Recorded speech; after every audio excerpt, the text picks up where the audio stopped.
Alright, do you guys want to know the skinny on what I use to photograph my four-legged clients? In today's video, I'm using all of the equipment that I use as a professional dog photographer for my outdoor natural light work.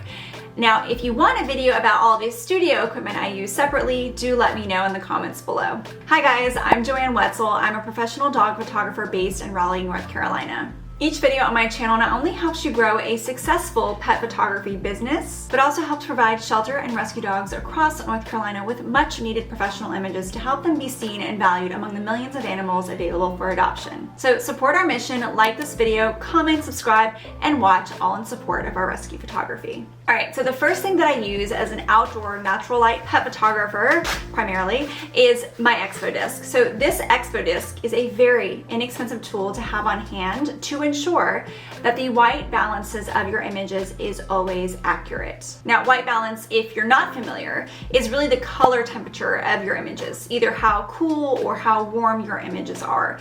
It is also especially important for pets, you guys, because the wrong color temperature on your pet can mean that a black dog looks blue or magenta, or a white dog looks too yellow or too muddled and gray. The Expo Disc makes sure that no matter the scene, the subject, your lighting, your white balance is correct every single time, which will make a huge impact on not only the quality, but also the overall feel and vibe of your images. And of course, I'm gonna link all of the things that I talk about in today's video in the comments below, so in case you're interested and you wanna pick up one for yourself, helps support our rescue photography. Now, in terms of actually using how to use the Expo Disc for your sessions, I will actually link to one of my favorite YouTube videos in the comments below, because there are hundreds of videos out there. You don't need another video from me on how to use it. So I use this bad boy for every single session, no matter what, rescue photography or my full client sessions. And it really does save me a lot of time in post-processing to have to go in and do a lot of heavy adjusting of the color and white balance of my images. Now, my camera body, this is one that I get a lot of questions about, is an R6. Just the R6. Now, why did I choose the R6? And I'm gonna actually slap up some B-roll here over top of this so you can actually see the R6 because I'm currently recording on it. Now, I chose this for a few different reasons. Now, I talked to a lot of other photographers in different disciplines, doing additional research, and also talking to a lot of pet photographers, and everyone really recommended to me to move into the mirrorless space, because that's kind of the direction that the world is headed and the way that technology is going and improving. So I didn't want to buy a camera like a DSLR that was gonna be obsolete and was gonna become obsolete very quickly. So another reason why I chose the R6 was obviously for that, but also price.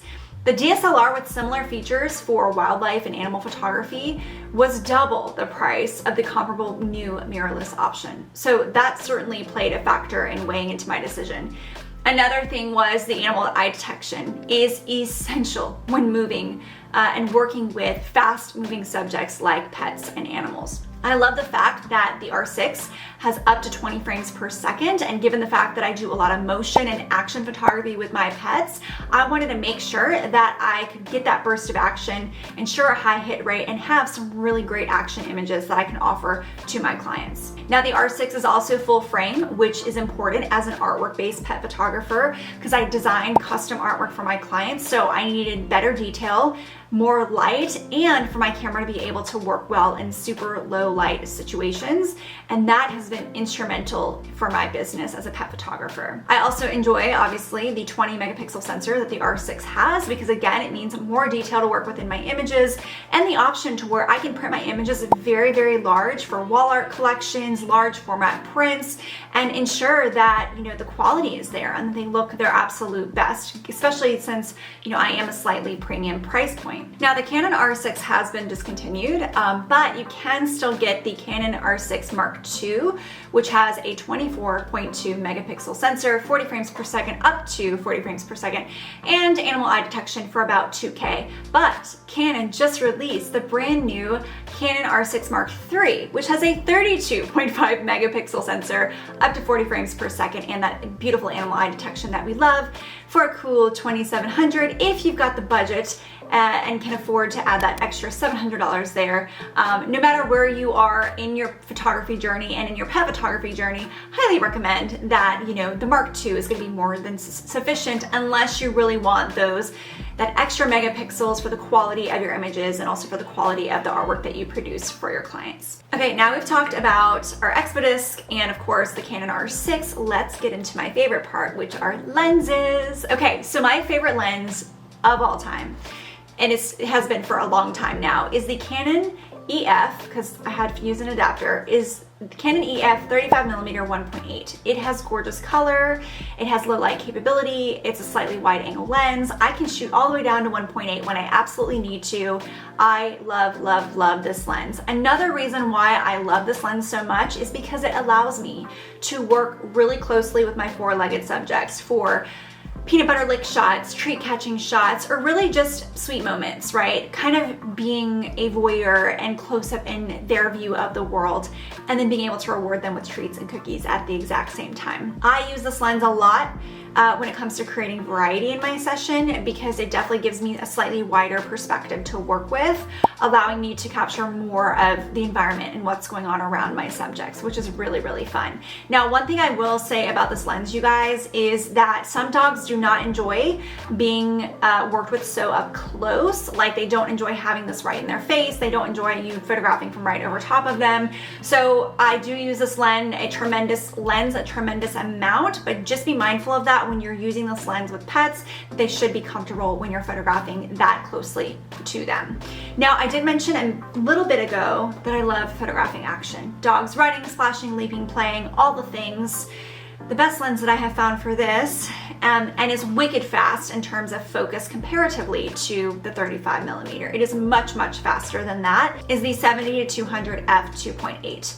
It's a beast. This is what I would literally call the workhorse of pet photography, because you can do so much with this lens, you guys. The variability of focal length and not losing loss of quality from zooming in and out is absolutely incredible.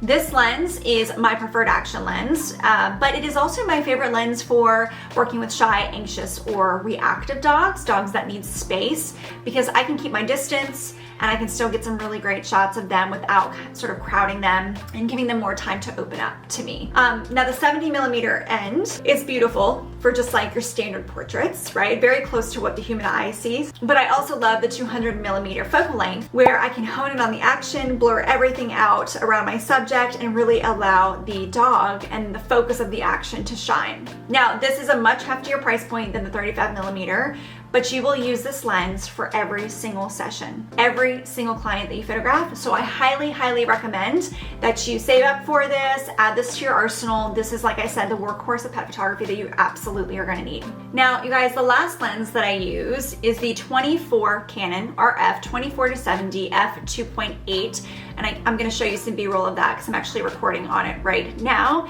I will flip-flop between the 35mm and the 70-200 during client sessions as my preferred lenses for those sessions, but I do like to have the 24-70 on hand when I need a little bit of a wider focal length for maybe some more scenic shots, or even having sort of distorted heads on dogs at the 24mm wide angle sort of focus and lens. And so that is really what I will use the 24-70 for a client session. But I also have the 50mm option, which is true to what the eye sees. So I do like having that focal length for portraits as an option. And the last thing that I'll say about the 24-70 and its uses is that it's actually really great for events, for branding clients, for pop-up photo booths, and when I need to be able to switch very quickly between a wide focal length to a more compressed option at that 70mm. And we're not talking about studio today and what I use for studio equipment, but really where the 24-70 shines is in my studio work at that 24mm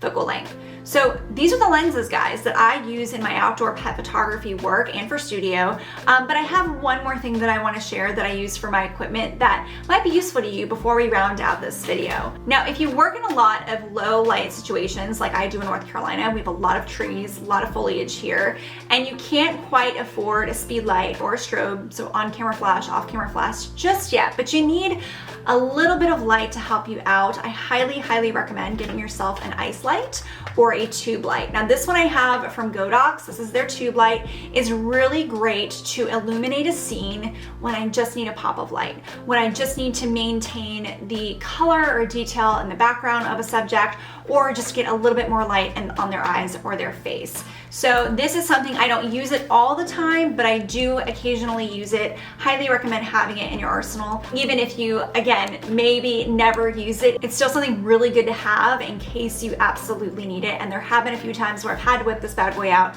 and photograph with it. So highly recommend that. You can change the brightness of the tube light. You can change the color temperature. There's a lot of different settings on here. So it is a pretty cool and very inexpensive little a light addition that you can have in your pet photography kit. All right guys, and there you have it, all of my favorite equipment to work with for my outdoor natural light pet photography. Now, if you're ready to take the next steps and you want to dig into camera settings and learn a little bit more how I use my R6 manually, then I am going to actually link a video above and in the description box below for you all about the camera settings I use for pet photography.